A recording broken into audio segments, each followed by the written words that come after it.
Hello, welcome back to Europe Rendezvous. I'm in Rome, the eternal city, famous for its fountains, its ice cream, its dolce vita. But if you're one of those people that have been having difficulties in Giorgia Meloni's Italy, migrants, women's rights activists, or even journalists, then it certainly has not been all sunshine and rainbows. We're going to look into those problems in this part of the show. But first, I want to explore the whole international dimension with Italy's Foreign Minister Antonio Tajani. He is one of Giorgia Meloni's two deputy prime ministers, and he does not see eye to eye with his other deputy prime minister on some crucial international issues such as Ukraine.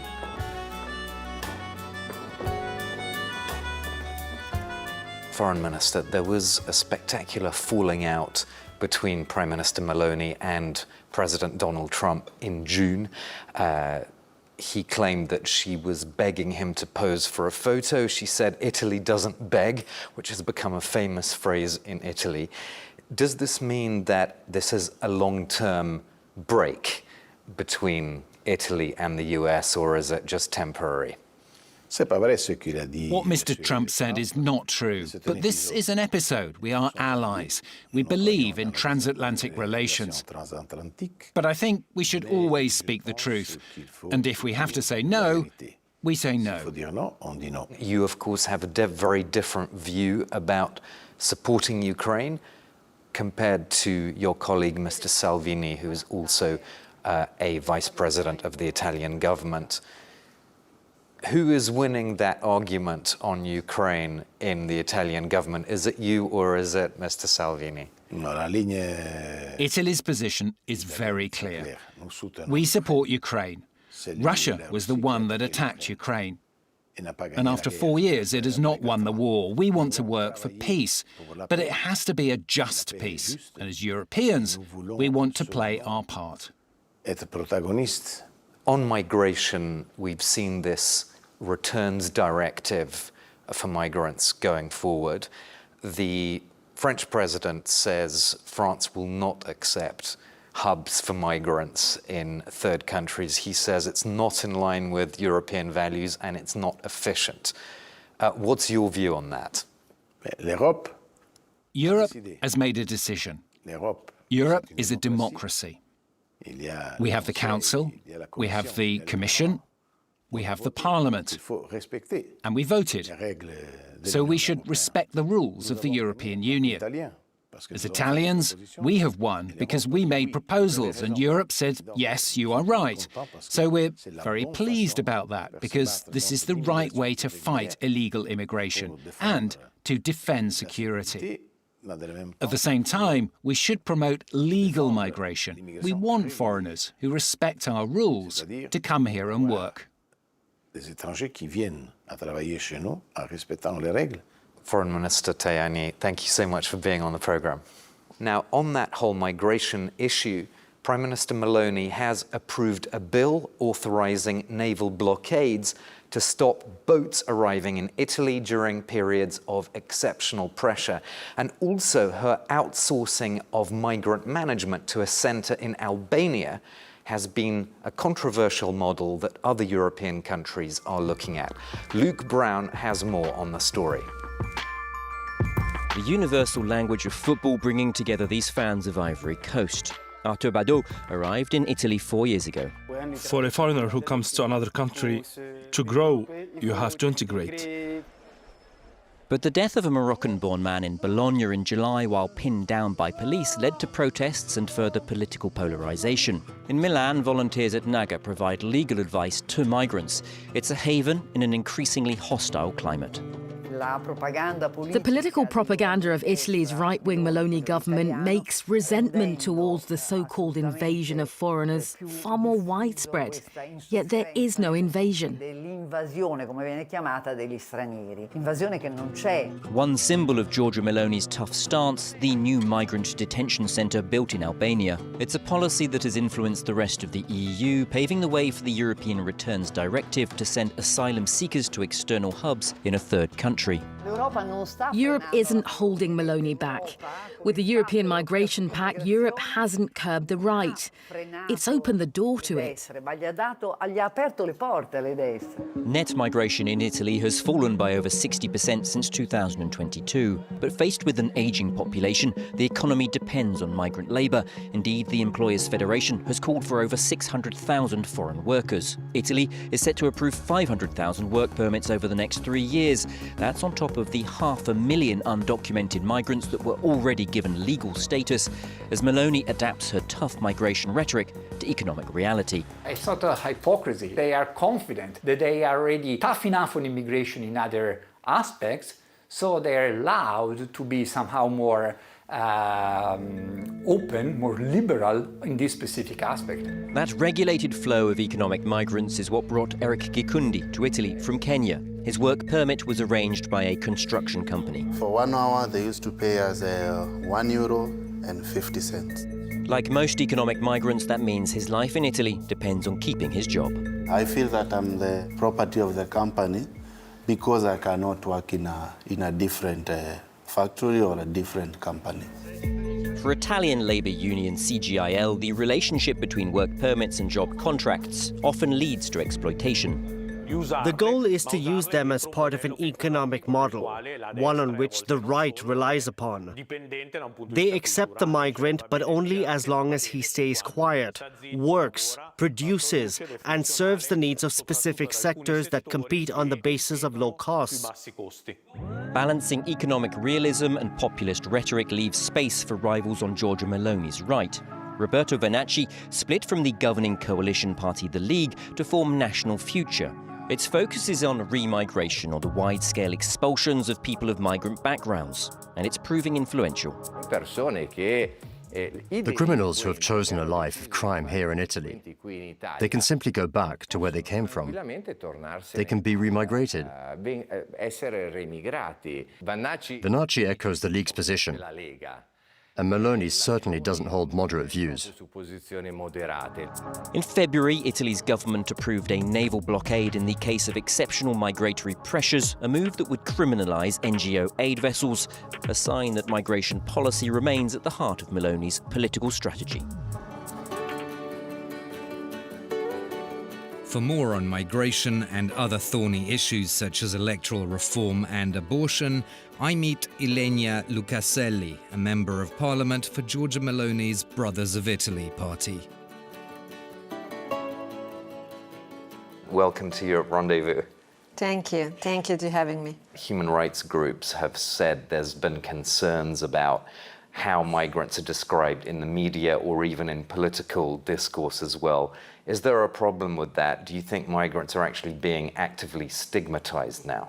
If you are legal in this country and you accept our value and our way to live, you feel Italian, but you need to feel that. If you come in Italy and then you want to still maintain, as an example, have more than one wife, for us is not acceptable. Plus, if you arrive here, you need to be legal. If you are not legal, it's very easy that you choose a work that brings you to crimes more than legal work, and we don't want that. I want to ask you about the election in 2027. Mrs. Meloni is now pursuing this idea of changing the electoral law, and this, if it happens, it could lead to the winning party getting bonus seats in the Italian parliament. What is this really about? Is it ensuring that Brothers of Italy wins the next election? Is it giving your party an unfair advantage, as your opponents are saying about this election reform? No, there's not an advantage for Fratelli d'Italia. It's an advantage for democracy, because stability must be given to a government. If you are in charge just for 12 months, you cannot realize anything. And that is what happened to Italian government for years before Meloni's government. So this new law gives the ability to a coalition or a party to have the majority in the parliament and in the Senate. I know that you spoke in Italian media in 2024 about the amendment to Law 194, so the law on abortion, and you sort of insisted that it doesn't introduce a new principle in the law, it doesn't fundamentally change the law.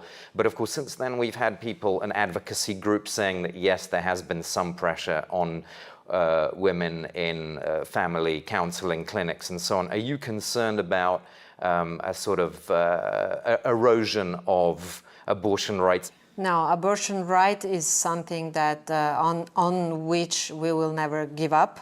Is important, is the freedom of a woman to decide. But we want that woman to be really think of what she's doing and not doing just because it's too difficult or too hard to think to be a mother.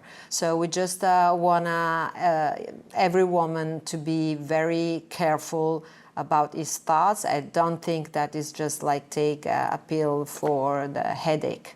We'll leave it there. Thank you so much for your time, Thank you. Mrs. Lucaselli. Thank you. Thank you. My final encounter is with MEP Sandro Gozzi, a former Secretary of State for European Affairs in past centre-left governments.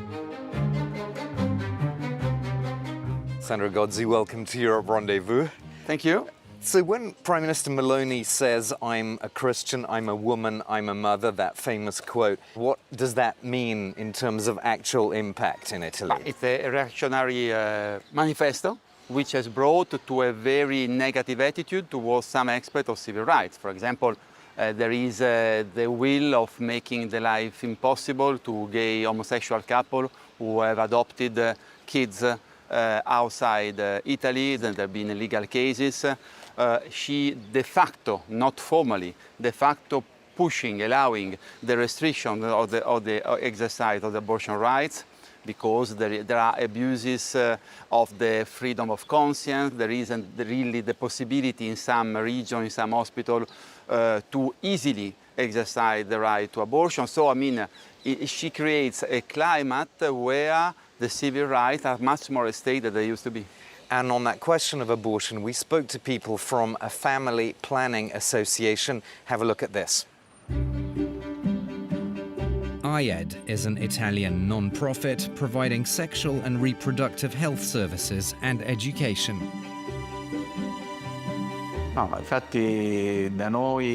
The women who come to us are generally those seeking to terminate a pregnancy. Our association welcomes them, listens to them, and provides guidance. We don't judge them. We also issue the certificate that allows the woman to go to a public health care facility to terminate the pregnancy. Naturally, all of this is done in accordance with the law. Italy's landmark 1978 law legalizing abortion still stands, but there's a big but. In some regions, the objectors' conscience are a lot. So it is not possible in some public hospital to have an abortion, and so the woman has to move in another region or in another hospital.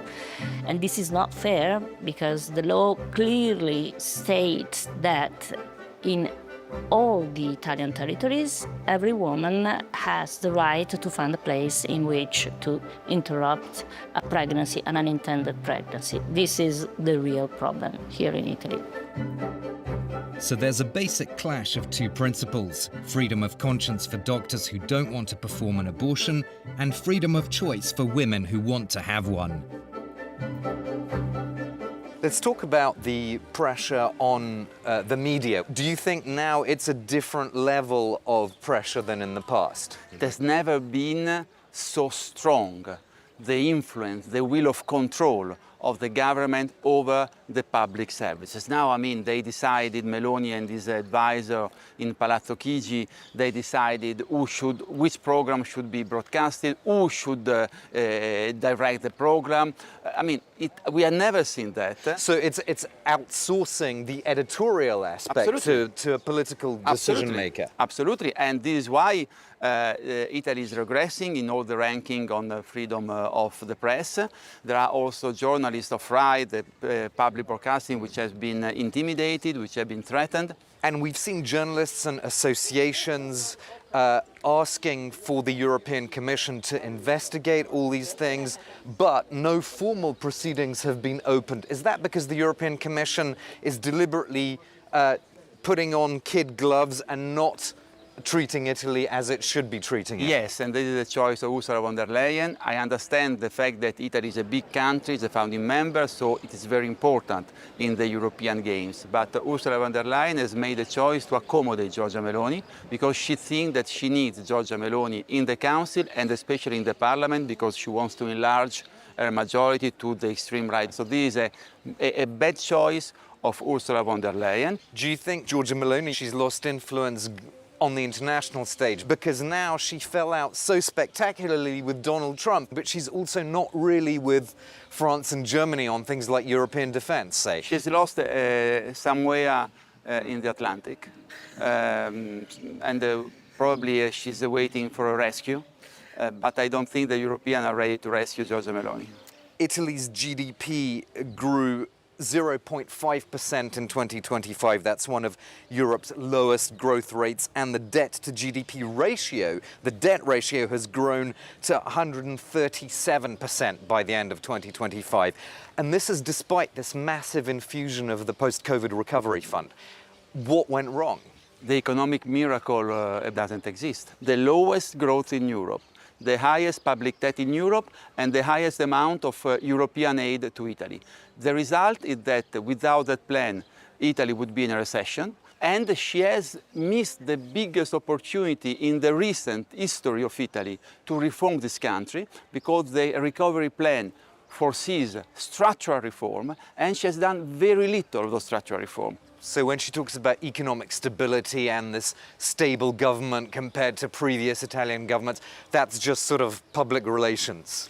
She hasn't managed to transform the political stability into strong economic reform in Italy. That's her major failure. Now she's so worried about the next election that she wants to change the electoral law, because with this electoral law, she would lose the election. The fact that she wants changing the electoral law, having such a big majority, only because she would lose the election with the current electoral law, is another sign of a drift toward illiberalism. Sandro Gozzi, thank you so much.